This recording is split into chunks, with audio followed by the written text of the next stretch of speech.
150th game for Bayern Munich, only the third player ever in the Champions League history to do that. So you're in the company of Iker Casillas and Xavi. That's not bad company, is it?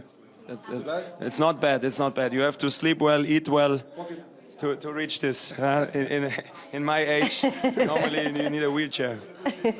So I'm going to give you this microphone and then prepare yourself for some really, really tough questions. No problem, no problem. Thomas, welcome. Do you hear us? Yeah, I hear you. Thank you. Are you feeling like an old man? No. Today I felt very good, but Giovanni is listening. The tactics for the next game. I felt quite. Let me bring them in. Bring them in. The two of yous. Oh! Get the two of them. What's up? He's coming later. No, I felt quite good, but in the end, I'm not satisfied with this draw. But that's Real Madrid. You know it. You saw it. You saw it twice against City. You saw it the last years. You see it in every game. So you have to be careful in every minute. Yeah, Tony, was ist? Tony Kroos is laughing, but he knows it's always the same. So I'm not happy today, but it was okay. Thomas, this is Terry. I wanted to ask you a question about your positioning on the field and where you were every time in between the fullback and the centre back to make sure that they were not going to jump, especially in the first half with Leroy Sané coming in and Musiala. You switched it in the second half because they played high and wide and Guerrero took the same position as you were doing on the other side. How do you feel playing in that position and doing that job? I think it doesn't matter in which position you are. When you are an offensive player, you always have to be on the jump to be in between. That the defenders always have to think and to decide.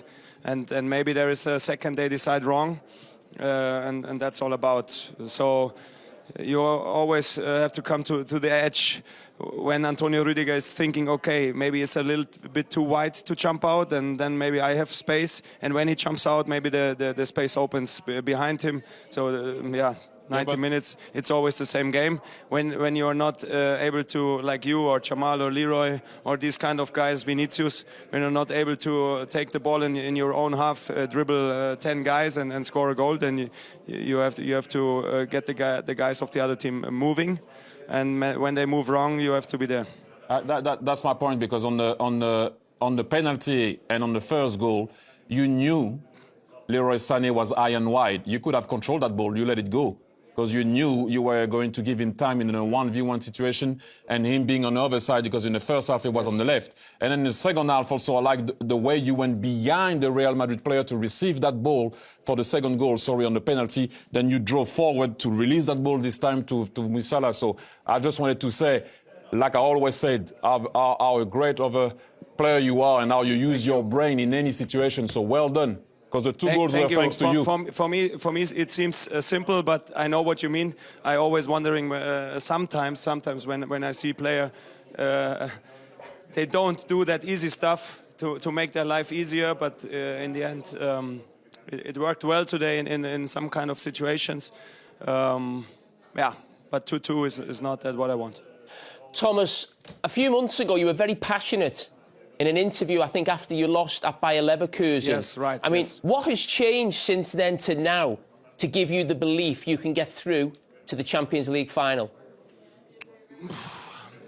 I think the games and the win over Arsenal gave us a little bit kind of self-confident, kind of not the team spirit when you go out and drink a beer together. It gave us maybe the belief and maybe this kind of, I said this Conny Leimer feeling when he's hunting Ødegaard like a dog and to yeah. Maybe you know the story. And this kind of winning feeling gave us a little bit more belief in ourselves, to be a little bit more aggressive and in the last couple of weeks, 2 or 3 weeks, we are in a good mood. We're playing better. We're playing not perfect, but we're playing better. And Yeah, I wanted to say I'm happy that I understood your question. I was feared when you got to the microphone. Thomas, just a quick one. How is Harry Kane settling in? How's his German coming along? His German is not that bad as you think. Maybe when you score 40 plus goals, you think maybe he does not have to learn it. But the numbers, he can deal with the numbers, and it's quite good. And we are happy with him. 1, 2, 3, 4, 5, 6, 7, 8, 9, 10! That's great. That's great. So see you next week, guys. See you. Thank you, Thomas. Thank you. Auf Wiedersehen! Tschüss! Arrivederci!